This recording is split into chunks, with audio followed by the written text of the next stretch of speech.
En Ecuador, 3 de cada 5 estudiantes han sido víctimas de violencia entre pares. Insultos, apodos, rumores, sustracción de pertenencias, golpes, ciberacoso, son algunas formas en las que se manifiesta esta violencia.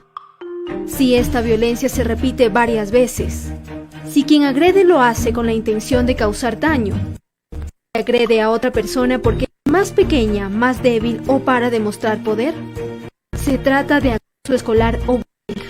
En Ecuador, 1 de cada 5 estudiantes vive en bullying. Lo más preocupante es que en la mayoría de casos el bullying se da en presencia de otros estudiantes y que quienes agreden también fueron víctimas de alguna forma de violencia por parte de sus pares. Romper este círculo es una responsabilidad compartida de madres y padres, de estudiantes, de docentes y autoridades, de toda la sociedad. Más unidos, más protegidos.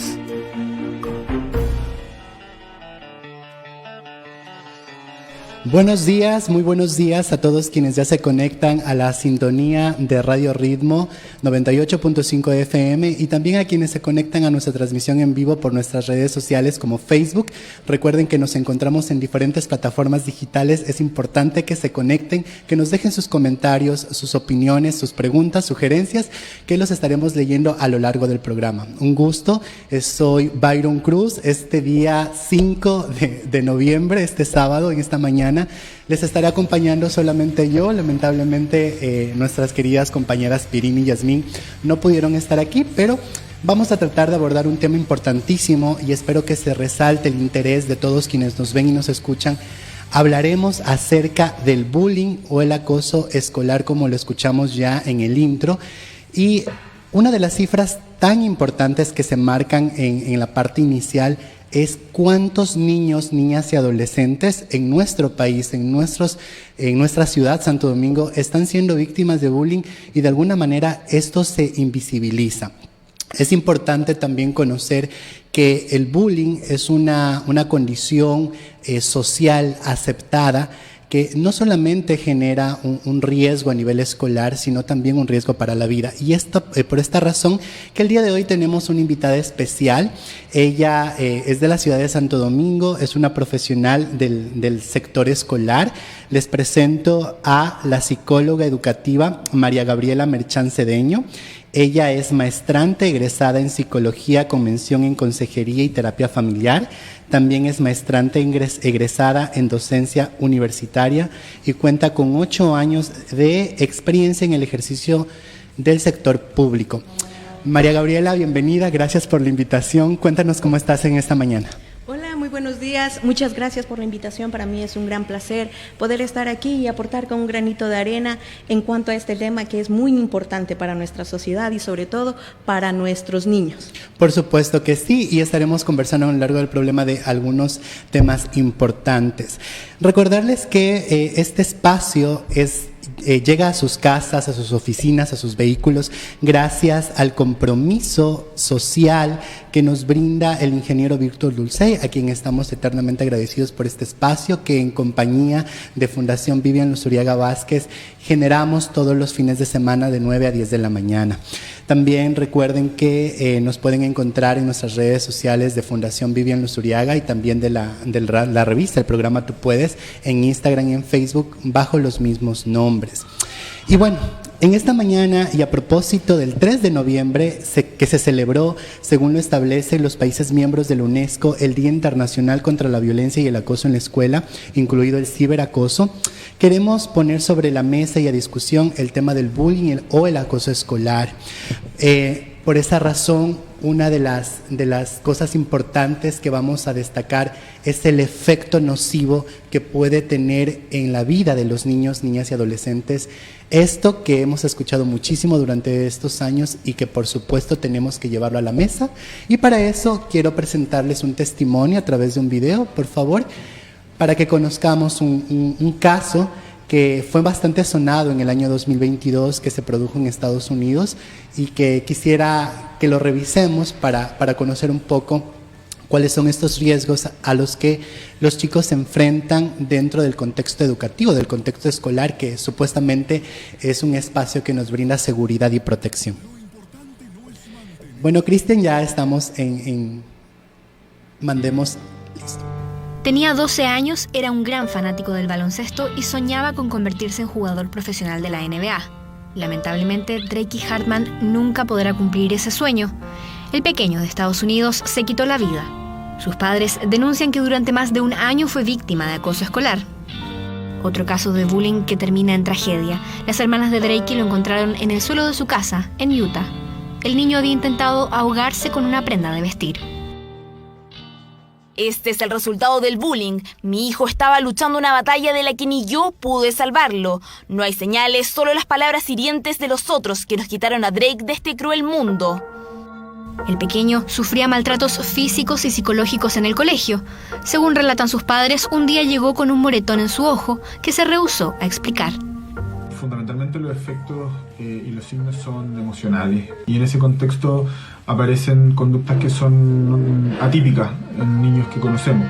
Según la ONG Bullying Sin Fronteras, 6 de cada 10 niños sufren de bullying en Estados Unidos. Es el segundo país con mayores índices de acoso escolar. La lista está encabezada por México e incluye a países como China y Brasil en los 5 primeros lugares.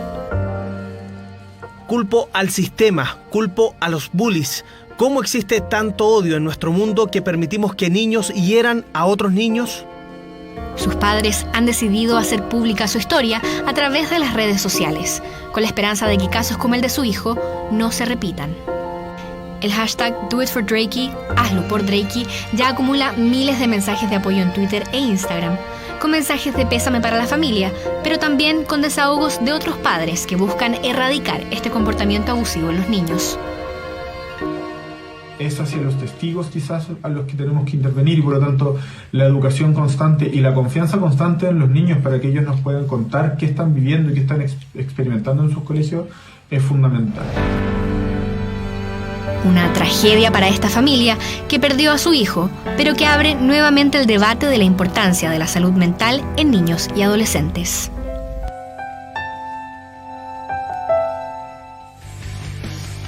Y bueno, como veíamos y escuchábamos, ese es el tema que nos conmueve y nos lleva a reunirnos este día. Y como lo decía anteriormente también, el 3 de noviembre se celebró el Día Internacional contra la Violencia y el Acoso, y es algo que nos debe interesar e importar a todos, porque es un trabajo de todos. Entonces, vamos ya a iniciar en el tema. Gaby, en tu experiencia y en los años que nos comentas que has venido trabajando con adolescentes y con niños en el ámbito educativo, quisiéramos quizás empezar definiendo qué es el bullying o el acoso escolar, y también diferenciarlo de la violencia, porque aparentemente puede venir siendo lo mismo, y hay que lograr entenderlo para que quienes nos escuchan puedan empezar a diferenciar y notar cuáles son las posibilidades que se pueden presentar dentro de este tema tan necesario hablarlo. Ok, listo. Es cierto, dentro del sistema educativo tenemos muchos casos de violencia y a veces no solemos distinguir cuál es la diferencia entre estos dos casos. La violencia como tal es algo macro. Existen muchos tipos y muchos modos de ejercer violencia. Uno de ellos es el bullying, que es el acoso escolar. Este acoso escolar se genera entre pares, pero entre pares que tienen cierta jerarquía el uno sobre el otro.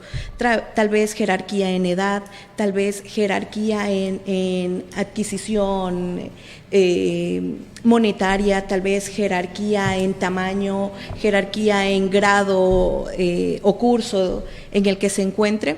Y pues el bullying es el acoso escolar, puede ser acoso físico, acoso psicológico, acoso cibernético, que ahora está muy en boga, el ciberacoso, y esto genera un daño emocional, un daño psicológico en la persona que está siendo víctima de Es decir, que es una forma de violentar, pero que es permanente en el tiempo, quizás. Exactamente, es permanente en el tiempo, y para que se convierta en bullying, para que haya violencia como tal, debe ser proporcionada de manera, yo quiero hacerlo intencional, es el término adecuado. Para que se genere ese tipo de agresión, ese tipo de violencia, tiene que ser intencional. Y una consulta, quizás yo hacía esta primera pregunta y el acercamiento hacia esta pregunta refiriéndome a diferenciar el bullying de la violencia escolar, porque muchas veces los docentes o los adultos que están dentro del contexto escolar pueden generar violencia también hacia los jóvenes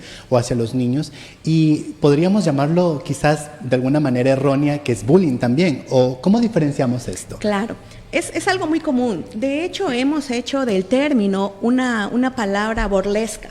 Ahora, si tú me molestas como amigo, me estás haciendo bullying. Si tu mamá te dice algo o te hace quedar mal delante de alguien, mamá, no me hagas bullying. Y, o sea, lo utilizamos como un término burlesco, pero en realidad no, sí hay cierta diferencia. Porque en el ámbito educativo existe violencia. Y como lo dije, existen tipos y modalidades de violencia. Puede ser violencia psicológica, violencia física, violencia sexual, ejercida desde diferentes miembros de la comunidad educativa hacia otro miembro. Por ejemplo, yo como autoridad o como miembro de la planta docente o administrativa de una institución, puedo generar violencia contra un alumno, puedo generar violencia contra otro docente, puedo generar violencia contra un padre de familia. Entonces hay distintos tipos de violencia y modalidades. Uno de ellos es el bullying. Y no necesariamente tiene que haber un golpe o un ataque físico, sino que puede ser también, como lo decías, algo psicológico, porque si hablamos de niveles de poder y de jerarquías, eso siempre va a existir, porque el mismo sistema obliga a que exista de alguna forma una especie de liderazgo, pero que en algunos casos se vuelve tóxico. Por ejemplo, yo recuerdo que teníamos un docente en el colegio que nos ponía apodos. Y él lo presentaba durante sus clases y lo presentaba de una manera graciosa, que todos nos reíamos de los apodos que nos colocaba, pero sin duda eso también era una forma de violencia, porque yo recuerdo que cuando ya salíamos de la clase, los chicos utilizaban o seguían utilizando el término que el docente nos colocaba. Obviamente en ese momento no lo veíamos mal y quizás no éramos tan sensibles, y eso es lo importante. ¿Tú consideras en el tiempo que llevas ya como profesional que se ha naturalizado el tema del bullying en nuestra estructura social? Claro que sí. ¿Sabes que me causa mucha gracia? Porque, yo sé que sí. Porque estudiamos en el mismo colegio, sí. Y yo también tuve a ese mismo profesor. Y en efecto, durante nuestro tiempo de estudiantes pensábamos que era algo gracioso. Nos empezábamos a llamar así, pero nunca medíamos el grado del daño que estábamos causando o que éramos copartícipes del daño que se causa en la persona. Exacto. Que está recibiendo el apodo, que está recibiendo el maltrato a través del acto verbal. Pero sí, de hecho, uno de los problemas que tenemos que derrumbar para trabajar en cuanto a la violencia y en cuanto al bullying es la desnaturalización. Porque generalmente nosotros hemos vivido con la violencia como un chip que ya viene interpuesto en nuestra vida. Tratamos la violencia, la ejercemos, la generamos y la hemos naturalizado a tal punto que creemos que es algo muy común, que es algo muy normal. Y no sé si tú has visto ahora que en redes sociales se maneja un grupo y una ola de personas que llaman a quienes han sido víctimas las personas de cristal. ¿Por qué? Porque no aguantan nada, porque no se aguantan un chiste, porque no se aguantan una broma, pero en realidad no estamos siendo conscientes de cuán grande es el daño o el perjuicio que estamos causando, no solamente físicamente, sino que mayormente emocional y psicológicamente en esa persona. O lo que tú mencionas me llamó bastante la atención, nunca lo había visto así a la época, a la generación de cristal, la generación de cristal, porque se dice de ellos que son muy sensibles o que son demasiado susceptibles a lo que pueda ocurrir, cosas que nosotros afrontábamos de otra manera. Pero aquí viene el tema, que ya se encuentran sensibilizados y que tienen una noción de los derechos diferente y por ende lo reclaman y lo hacen ver, o sea, les molesta esta situación. Sí, precisamente quería hacer énfasis en aquello. La diferencia de tal vez nosotros que antes estábamos en el colegio y que aguantábamos las bromas que nos hacían los docentes. Y nos reíamos también. Y nos reíamos y éramos partícipes de aquel daño también. Es decir, que todos hemos sido bulleados y bulleadores. Y hemos sido bullies. Bullies es el término adecuado para esto. Todos hemos sido víctimas y hemos sido agresores en determinado momento. Y en efecto sí, pues ocurre que antes nosotros aceptábamos ese tipo de agresiones porque pensábamos que estaban normal. Ahora, gracias a la sensibilización, gracias al conocimiento que hay acerca de los derechos y de las responsabilidades que tenemos, no solamente como estudiantes, sino como personas, parte de una sociedad, pues nos ha hecho abrir los ojos a una nueva realidad. Claro. A una realidad en la que también tiene que ver mucho la era tecnológica, cómo ha afectado y cómo utilizamos esa era tecnológica también para seguir generando violencia.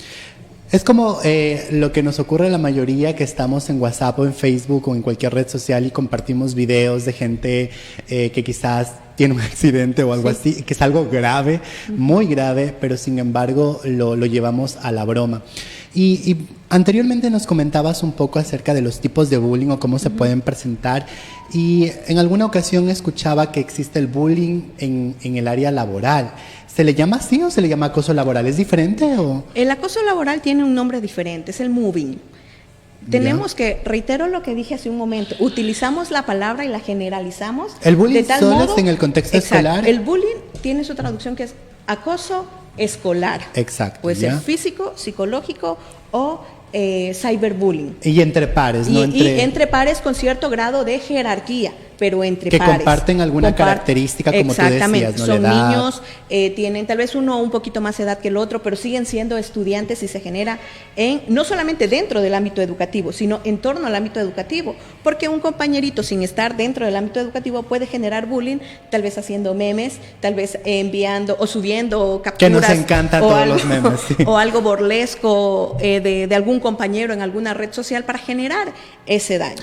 Gaby, y a todos los padres que nos ven, porque nosotros tenemos como Fundación Vivian Luzuriaga Vázquez diferentes proyectos, y estos proyectos están encaminados a trabajar con las familias y las comunidades. Y estoy muy seguro que ellos están sintiéndose en conexión con lo que estamos conversando hoy, en esta mañana, y quisiera saber cómo podemos reconocer si estamos siendo víctimas de bullying, porque como tú lo decías muy bien, es tan naturalizado que a veces los docentes mismos permiten que esto ocurra y también a veces participan de esto, y porque lo sienten quizás de alguna forma, es un juego de niños, es una broma entre ellos, y no sabemos cómo puede llegar a afectar. Veíamos lo que pasó en el video con este adolescente que tomó esa decisión tan drástica, y también revisaba un poco las estadísticas del país, que los índices de suicidio en jóvenes y en varones es altísimo en nuestro país, y es un tema que poco se toca, el tema de la salud mental. Pero antes de meternos en esa parte, ¿cómo reconocemos si es que estamos siendo víctimas del bullying? Claro. Papito, mamita, usted que me ve en casa, creo que lo más importante que tenemos que hacer es aprender a reconocer desde el hogar. Una de las batallas más grandes que tenemos que emprender es aprender a tener una convivencia armónica con nuestros hijos, reconocer cuando hay signos y cuando hay síntomas de alerta. Por ejemplo, si yo sé que mi hijo es una persona bastante activa, que es una persona extrovertida y de repente tiene cambios bruscos en su forma de ser, tiene cambios bruscos en su personalidad, pues es una alerta a aquello. Si yo veo que mi hijo llega golpeado, que mi hijo tal vez está perdiendo el apetito o que está somatizando algunas situaciones como tener dolor de cabeza sin un motivo alguno, tener náuseas, tal vez hasta tener diarreas. ¿Hasta ese punto puede llegar? Punto puede producirse también la enuresis ya en personas que han logrado controlar sus esfínteres a una edad de 7 o 8 años. ¿Sabes es que más, yo tuve un caso similar de eso del control de esfínteres en niños? Y bueno, no quiero meterme en lo que pasaba con este caso en particular, pero ahora que lo mencionas, nunca lo analizamos desde ese punto, nunca vimos que quizás el niño podía ser víctima de bullying. Y más allá de estas señales particulares, ¿qué es lo que tiene que hacer un docente en el ámbito escolar, ya sea privado o público, que reconoce estas señales, que reconoce estos cambios? Porque, a ver, los padres de familia pueden estar muy atentos en su casa con estos cambios que tú dices, la alimentación, quizás baja de peso, pérdida del sueño, que quizás ya no quiere ir a la escuela, ¿no es cierto? De eso se puede dar cuenta en los padres de familia. Pero ¿y los docentes? Porque, a ver, yo he trabajado con niñas y adolescentes, y miren, es una mentira, bueno, al menos es mi forma de ver, es una mentira para mí decir que uno no se da cuenta de las cosas que atraviesan los chicos, porque hay cosas tan evidentes, Gaby, que yo digo, es un desinterés también de parte de los docentes. ¿Qué es lo que tienen que hacer legalmente dentro de los protocolos de atención que existen? Yo voy a darle un punto favorable al Ministerio de Educación en cuanto a esto.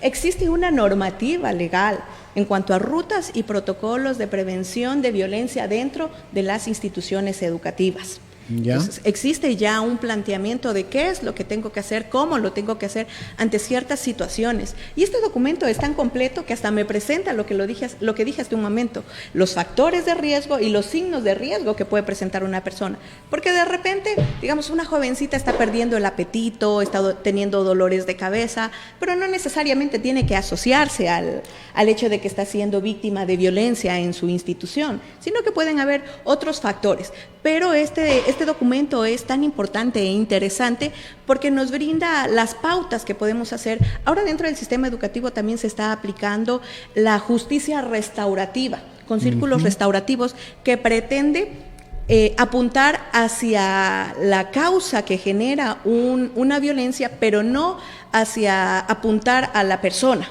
sino que tratar con el hecho, tratar con el hecho, pero no con la persona.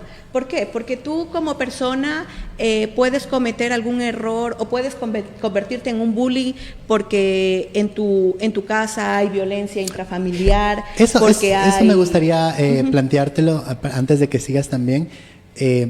¿Es cierto que cuáles son estas condiciones para que un niño o una niña sea alguien que genere bullying? Porque muchos he escuchado a veces de esto de que son niños de hogares disfuncionales, pero siempre es así, Gaby, porque, no sé, yo siento que quizás sea una forma de lamentar la situación y de canalizar esto, pero ¿la evidencia nos dice eso o es...? No, exactamente no. Y el hecho de generalizar cierta situación pues nos coloca en una posición de error. No podemos generalizar que siempre los generadores de violencia vienen de un grupo donde se ha violentado o donde existe violencia.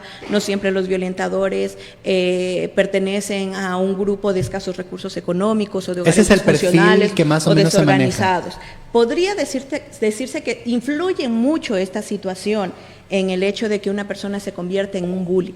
Pero sí puede ser que de repente yo en mi casa supuestamente no sufro violencia porque no me golpean, mi papá no golpea a mi mamá, tengo mis útiles escolares, tengo la alimentación, tengo la comida, tengo mi vivienda. Recursos. Aparentemente estoy bien, pero puedo estar sufriendo de violencia por negligencia. Exacto. Y no la reconocemos. Entonces, esa negligencia que están teniendo mis padres emocionalmente conmigo me hace ir a llamar la atención en otros espacios para que mis padres entiendan de que, hola, estoy aquí. De manera por favor, negativa, obviamente. Préstame atención. Sí, porque si hago algo positivo, como por ejemplo ser el mejor estudiante del grupo, ya, chévere, mira, toma, te compré ahora el celular de Último momento. modelo, No tienes el PlayStation, toma, quédate con el PlayStation mientras nosotros nos vamos o te doy un poco más de libertad. Exacto. Porque te aumenté la mesada. Pueden existir muchas formas en que como padres compensemos a nuestros hijos. Pero cuando nosotros como padres ponemos una alerta de que algo está ocurriendo con nuestros hijos, es cuando nos llaman al colegio por algo negativo. Ya. Y no sé si a ti te ocurrió en el colegio, a mí sí, nunca me mandaron. A mí sí me llamaron a ver al representante. Nunca me mandaron a ver a mi representante por algo negativo. De hecho, los profesores siempre felicitaban a mis papás por el rendimiento académico de mi hermana mayor y mío. Pero ahora que soy madre, yo me doy cuenta de que sí, me dicen, el niño está haciendo tal cosa, se está portando bien, y yo, ya, wow, sí, chévere. Pero si me dicen, es que de repente su hijo hizo algo malo en la escuela, eso me levanta una alerta. Claro. Y es cuando presto mayor atención para ir a la institución a saber qué es lo que ocurre con mi hijo, qué fue lo que hizo mi hijo, qué fue lo que generó el comportamiento de mi hijo. Porque si voy a tener una felicitación, puedo decir, es que estoy ocupada, es que estoy en el trabajo, es que tengo tal actividad. Pero cuando mi hijo de manera negativa me está llamando la atención, sabe que yo voy a recurrir a saber qué es lo que está pasando. Y Gaby, una consulta. ¿Cuál es qué es lo que tienen que esperar los padres desde las unidades educativas cuando estos tipos de problemas se presentan? Porque tenemos a los niños que son violentados, que son víctimas ya de alguien que está generando esta acción violenta de manera reiterativa y que de alguna forma lo callan. Porque no todos los chicos te cuentan que están siendo víctimas de bullying, porque una puede ser que no lo identifiquen así, la otra puede ser que tengan miedo de su agresor o de su agresora también. Y la otra posibilidad es que sean tachados de débiles dentro de su estructura familiar o incluso dentro del mismo lugar educativo. Entonces, ¿qué pasa con estos padres? Para completar la pregunta, ¿qué pasa con estos padres que se enteran que sus hijos son gestores de violencia a nivel escolar y no se involucran? Verás, reitero lo que dije hace un momento, lo repito. Hay muchas veces en que como padres generamos violencia con nuestros hijos cuando no somos corresponsables de su proceso educativo. Exacto. El proceso educativo... Y eso se ve bastantísimo, ¿no? Es el pan nuestro de cada día Todo, en el sistema educativo. Es terrible. La gente que trabaja en educación sabe que la mayoría de hogares desorganizados que existen es terrible, sí. Claro. Y ahora tenemos la excusa de que trabajo, de que si no trabajo, ¿cómo lo mantengo? Y el típico, ya no sé qué hacer con mi hijo. Exacto. Pero es porque seguimos buscando tal vez las mismas soluciones o las mismas propuestas que no nos han dado soluciones. Es que nadie se prepara al final de cuentas para ser papá. Pero contestando a tu pregunta, ¿qué es lo que podemos hacer como padres? Es intervenir. Ocurre algo y desde mi experiencia en el sistema educativo es algo muy común el hecho de que los padres no queremos reconocer que nuestros hijos pueden tener actitudes distintas en el colegio. Pensamos, no, mi hijo es tranquilo en casa, mi hijo no hace eso en casa. Nunca he tenido ningún reporte, ningún problema previo a esto por mi hijo. Entonces tratamos de ir reconocer que tal vez podría generarse o que está ocurriendo algún problema con mi hijo, algún problema en mi familia, y me ciego a buscar una solución para aquello.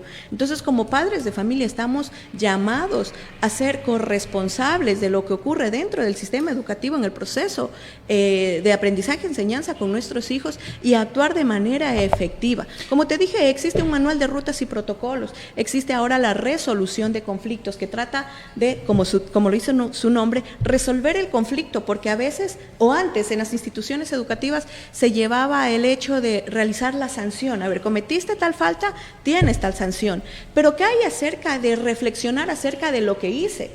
Porque luego yo quedo como condicionado a saber de que si cometo tal cosa me van a sancionar. Pero no puedo decir, no puedo violentar a mi amigo, no le puedo poner apodos porque lo estoy haciendo sentir mal. Ya. Continúa. Sí, verás. Y bueno, más o menos estabas explicando lo que estaba tratando de plantear y quería repreguntarte. ¿Qué podemos esperar de parte, bueno, nos comentabas esto de los círculos restaurativos, de los acuerdos de convivencia y esto, son las propuestas que el área educativa nos da o daría a los padres para solucionar. Y mencionaste algo que me llamó muchísimo la atención, que es la parte de la sanción. Mira, a ver, yo en esto con educación no estoy tan de acuerdo porque es muy real que los padres no se responsabilizan y son muy negligentes en estos procesos. Y existen condiciones y condiciones. O sea, hay lugares, escuelas, colegios que están en zonas bastante vulnerables y tenemos todas esas problemáticas multifactoriales y sabemos que los padres quizás no se involucran al 100% y quizás esas sanciones que teníamos antes, lo planteo así, de alguna forma los obligaba a ser responsables. ¿No crees que quizás la actuación o los cambios en los protocolos desde el Ministerio de Educación, ser tan permisivos, a su vez ha permitido que la gente o los papás, en este caso los tutores de los jóvenes o niños, no asuman una responsabilidad directa? Porque al final de cuentas, bueno, lo que yo he escuchado que se hace, y tú me lo podrás aclarar, es le damos una sanción escolar, pero le mandamos tareas dirigidas, los docentes tienen que visitar, tienen que hacer un plan de trabajo con ellos, pero no se los sanciona directamente. O sea, no sienten ellos de alguna forma que lo que hicieron está mal. Esa parte me gustaría que me aclares. Está bien, porque yo lo veo así, yo digo, no, debería sancionarse a los chicos para que entiendan que tiene una amonestación ese comportamiento negativo, porque los padres vemos, y tú mismo lo reconoces, que no cumplen una responsabilidad directa. Y esto, bueno, al menos la forma quizás en mi ignorancia, lo veo como una parte negativa y que algo que cambió quizás no debió haber sido tan drástica la parte sancionatoria, porque al final de cuentas funcionaba un poco y ambos venimos del mismo tiempo educativo y veíamos que cuando te llamaban la atención, chuta, tenías que cumplir o si no, chao. Verás, todo depende de los ojos con que lo ves. Chuta, ya sé. Porque no solamente depende de que cambió la sanción sigue existiendo. El artículo 330 del reglamento a la LOEI establece cuáles son las faltas leves, graves, muy graves, y cuáles son las sanciones que hay para ese tipo de faltas. O sea, eso sigue estando allí, no ha cambiado. Lo que te estaba diciendo es de que ahora con la justicia restaurativa, lo más importante es que tú puedas trabajar en la persona respecto a lo que está ocurriendo o lo que está haciendo. Cuando tú sancionas a alguien y no tiene una reflexión de lo que ha hecho, simplemente es una sanción y lo vuelve a cometer porque, bueno, me sancionaron tal vez con 15 días de suspensión en clases. Si vuelvo a hacer lo mismo, no hay problema, me voy 15 días más de vacaciones. Eso, a eso me iba. Pero cuando tú haces una reflexión con los estudiantes, no solamente la parte educativa, la planta docente, sino también como padres de familia, haces una reflexión acerca de lo que has cometido, tiene un efecto distinto. Y este efecto tiene que ver mucho con el aspecto emocional y con el efecto psicológico. No sé si has escuchado una frase muy común que dice, no es lo que te dicen, sino cómo te lo dicen. Ajá. Ya. Más o menos por ahí va el asunto. Cuando tú directamente vas a sancionar a una persona, que reitero, sigue estando ahí la sanción, lo manejamos como medida socioeducativa, porque el término se escucha mejor y tiene un mejor efecto cuando lo dices. Me imagino que confluyen más cosas. Exactamente. Pero María Gabriela, a ver, lo que yo quisiera es que te sinceres conmigo. Tienes amplia experiencia trabajando en sectores vulnerables y en los que existen diferentes problemas multifactoriales. O sea, pobreza, delincuencia, alcohol, drogas, institucionalizado también. Y sabemos que es un problema que no se puede abordar solo desde una arista. Y yo a esto me iba.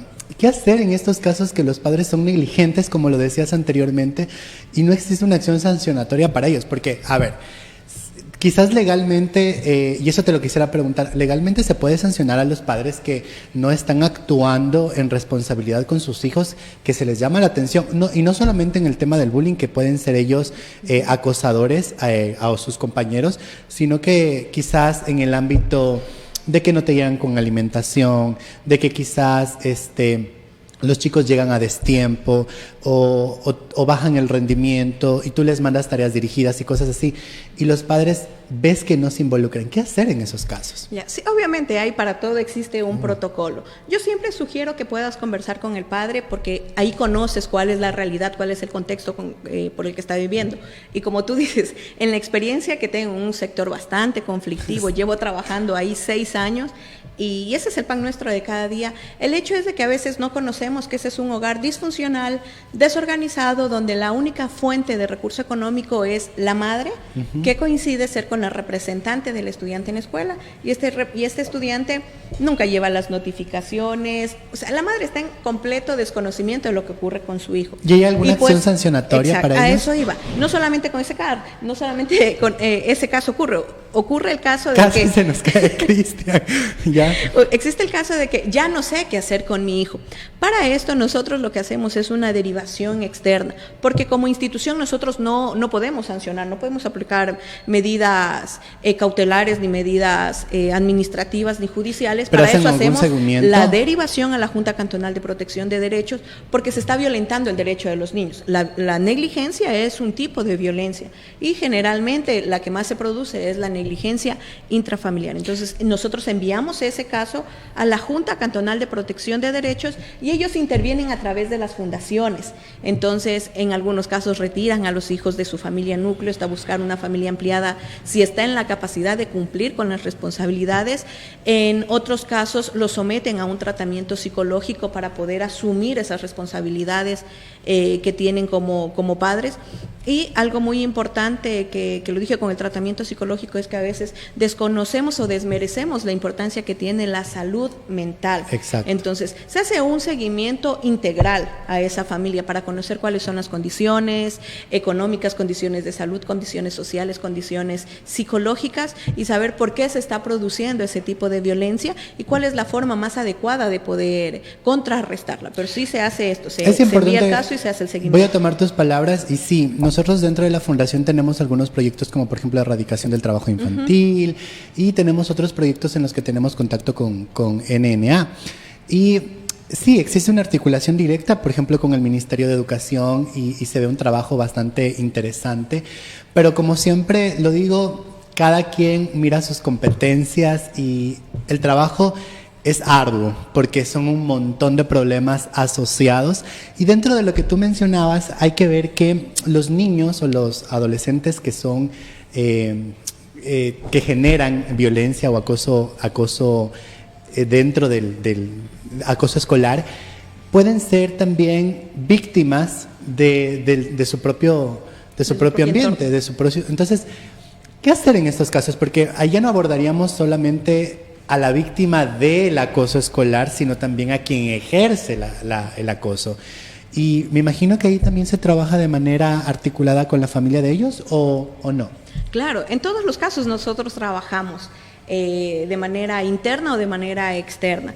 Cuando tenemos un niño que es agresor a causa de que sufre agresiones en su hogar, también tratamos de coordinar con el Ministerio de Salud Pública para que pueda recibir la atención pertinente, porque como te dije, a veces desconocemos o desmerecemos la salud mental y no sabemos en qué condición emocional o psicológica se encuentra esta persona para poder generar la violencia que está generando. Muy bien. Algo que podríamos trabajar en este tema de cuando los chicos son víctimas de violencia también, quisiera preguntarte, ¿estás de acuerdo con lo que escuchábamos en un inicio del video acerca de la posibilidad de que en nuestro país 3 de cada 5 o 6 niños son víctimas de bullying? ¿Tú lo has comprobado en tu experiencia en estos 8 años de trabajo? ¿Crees que es así o crees que es un subregistro, que tenemos mucho más casos de bullying? Porque una cosa es el dato firme que tienen ustedes de los casos que les reportan sus docentes y otra es lo que puede estar ocurriendo realmente. Sí, verás, la estadística no se ajusta a la realidad. En realidad, dentro de las instituciones educativas ocurren muchos más casos, pero el problema de que no se registren es porque a veces como personas, dependiendo del lugar en el que trabajemos, no queremos meternos en ese asunto. O sea, yo no quiero meterme en problemas con el papito de tal niño, así que me hago el loco, no reconozco que hay un problema, no lo detecto, no lo derivo. El caso es mucho mayor. La estadística se está refiriendo a lo que se ha detectado, a lo que se ha evaluado y a lo que se ha evidenciado en ese momento. Pero en realidad la estadística real, valga la redundancia, es mucho más amplia. ¿Y por qué es mucho más amplia? Porque a veces se ejerce, pero nos hacemos los ciegos, nos hacemos los de los oídos sordos, o la tenemos tan naturalizada que pensamos que es algo muy común, pensamos que se están molestando entre compañeritos, pensamos que que le pegó porque el otro ocasionó el golpe y invisibilizamos ese tipo de casos y no lo registramos en las matrices que supuestamente evidencian eso. También lo que puede ocurrir es esto que mencionabas hace un momento de lo de cristal, lo de la generación de cristal, pero también vemos que ya existe una sensibilización más profunda de algunos padres, porque hay padres y padres también. Tenemos los padres que no se apegan un poco a la responsabilidad directa y son un tanto negligentes, si lo podríamos decir así.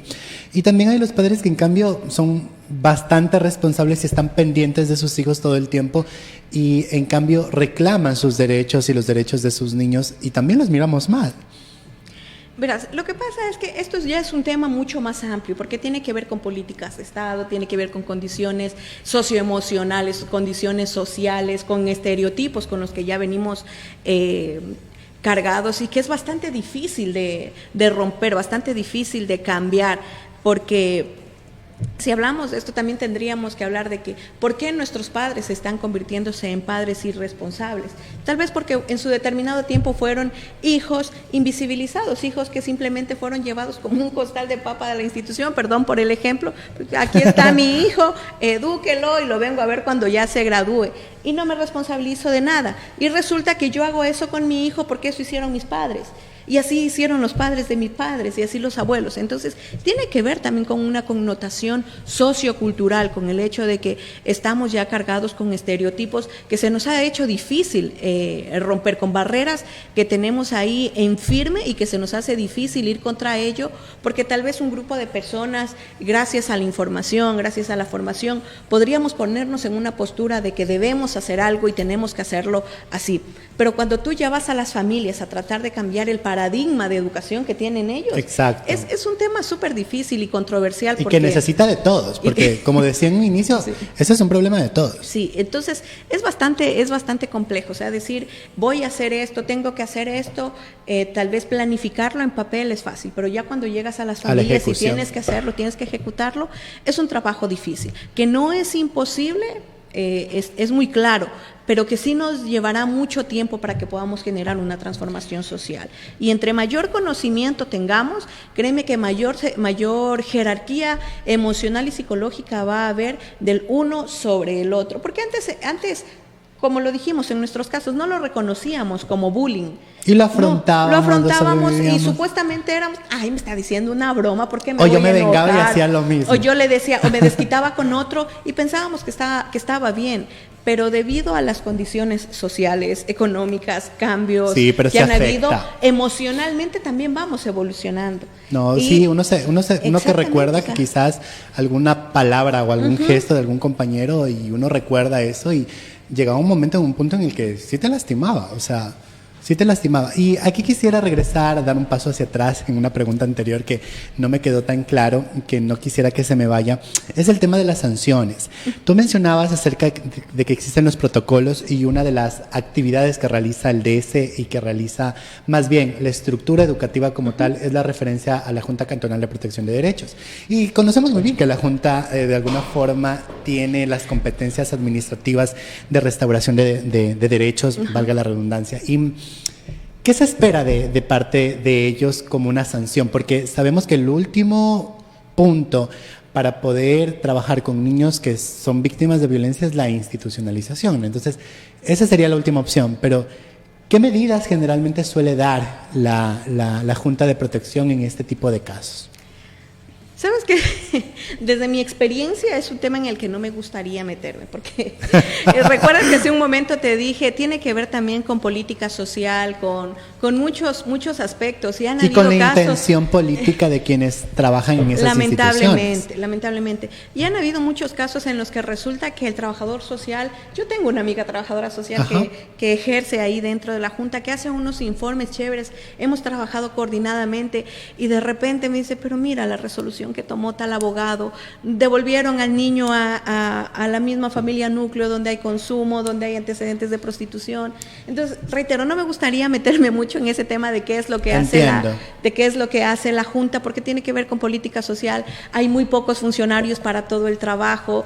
En papeles dicen, hasta en el sistema educativo, que debemos haber tantos psicólogos por tanta cantidad de estudiantes, y la realidad es muy distinta a lo que se tiene que efectuar. Pero, ¿qué es lo que yo dentro de mi marco profesional creo que debería haber? Y no es como que la sanción hacia el padre de familia, sino el hecho de comprometerlo y hacer un seguimiento de que esos compromisos y responsabilidades que ha adquirido, él los vaya cumpliendo. Por ejemplo, hay padres o madres que reciben el bono de desarrollo humano para sus hijos, para la alimentación, para la vestimenta de sus hijos, pero resulta que ese bono de desarrollo humano se lo dan el fin de semana al esposo, que no es el padre de sus hijos,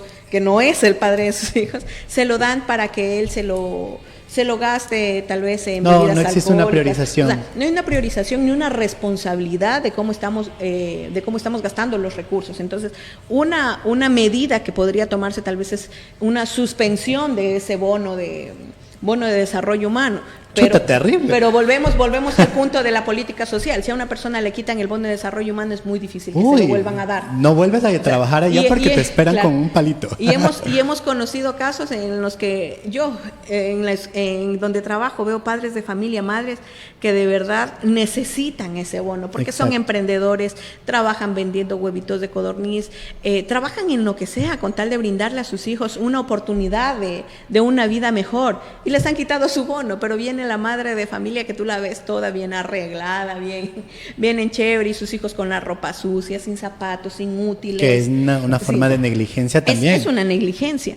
Entonces, es algo muy complejo, pero sí debería manejarse de esa forma. O sea, suspender ciertos beneficios que tienen las familias, que se los brinda el Ministerio de Inclusión Económica y Social, suspendérselos tal vez hasta que se verifique que hay un cumplimiento de las responsabilidades y de los acuerdos que han establecido. Me parece que podría ser por ahí. Podría ser, y eso ya yéndonos a la parte macro, ¿no? De la política pública, que es una opinión personal también, ¿no?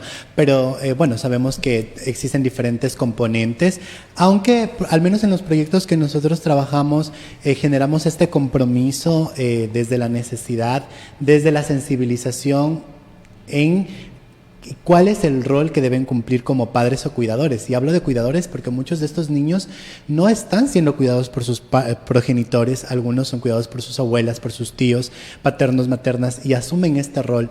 Y es importante destacar que el compromiso al menos de esta fundación, es encaminar estos procesos y llevarlos a evidenciar la necesidad del trabajo en conjunto y de la responsabilidad que tienen para los chicos. Y decirles más o menos lo que tú mencionaste, que los servicios que se brinda desde las entidades públicas o desde las organizaciones no gubernamentales como nosotros, está encaminado a que logren capacidades y habilidades para que los chicos salgan adelante. Entonces, ese creo que es el trabajo puntual.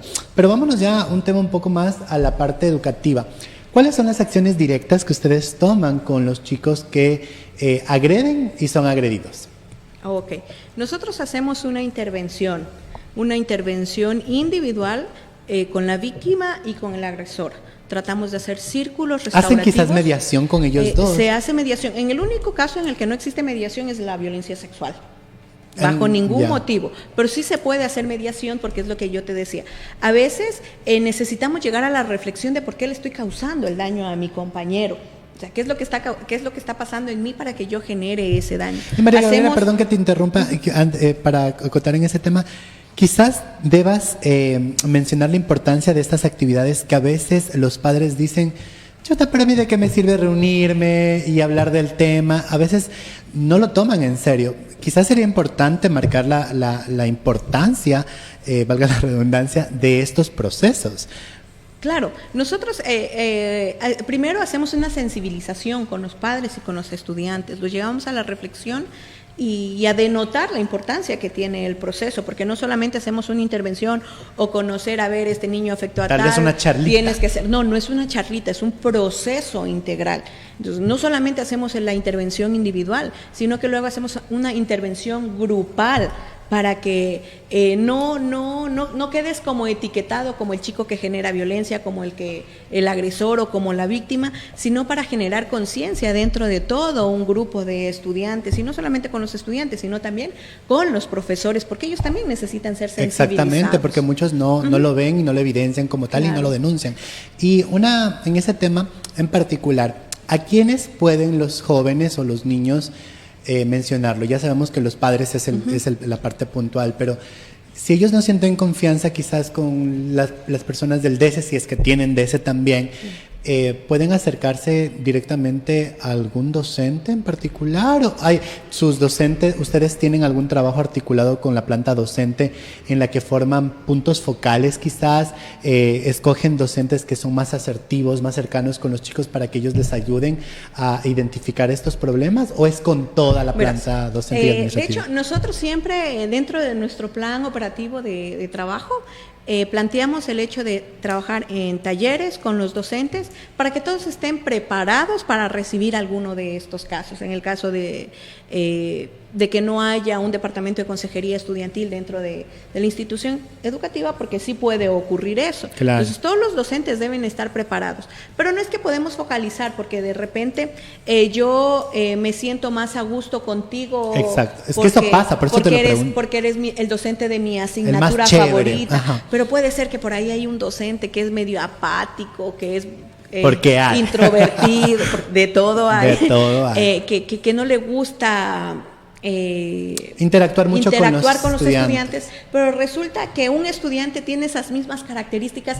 y se siente más identificado con ese estudiante que con con ese docente que con la profesora, que es más abierta, que es más predispuesta. Ajá. Entonces, todos deben estar preparados. Porque también para es exponerse, es exponer su privacidad. Exacto. Y exponer tu intimidad, o sea, tu vulnerabilidad. Es sentirte débil delante de la otra persona y exponerte como una persona, como lo dijiste, vulnerable. Entonces, yo busco como estudiante a la persona con quien sienta afinidad de acuerdo a mi personalidad, de acuerdo a la personalidad de esta persona. Espera, permíteme un segundito. Entonces nosotros procuramos que todos los docentes se encuentren en la capacidad de poder escuchar y de poder empatizar con el estudiante para poder detectar un caso. Y no solamente eso, sino que el profesor también se encuentra en la posición de poder realizar una resolución de conflictos, una mediación, una sensibilización, trabajarlo todos para que haya un trabajo articulado, un trabajo entre toda la institución, luego una derivación interna al Departamento de Consejería Estudiantil para que se pueda hacer un taller con todos los estudiantes, pero no se quede como que aquí está el caso de Juanito se hizo esto y ahí quedó, sino que continuamente se vaya trabajando en esto de que la convivencia armónica sea un punto de trabajo permanente dentro de la institución educativa. Y partiendo del video que colocamos del testimonio de estos padres en Estados Unidos, que fue un caso, como decía, bastante llamativo y por eso lo queríamos compartir, ¿tú consideras brevemente que el bullying es un paso también para el suicidio o para que los chicos se desconecten con el amor propio quizás? Sí. ¿Tan fuerte es? El decir que no es invisibilizar la importancia de la salud mental.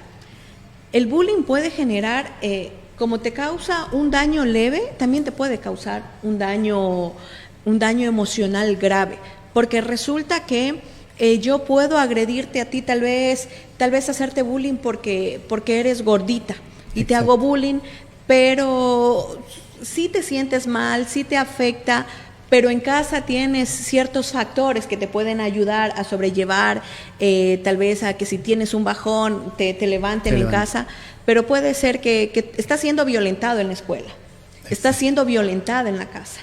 No encuentras una salida, no encuentras con quién conversar, con quién te entienda, no tienes con quién desahogarte, entonces pueden haber pensamientos autolíticos, sí es grave. Importantísimo lo que nos ha compartido esta mañana, es un tema bastante intenso y apasionante.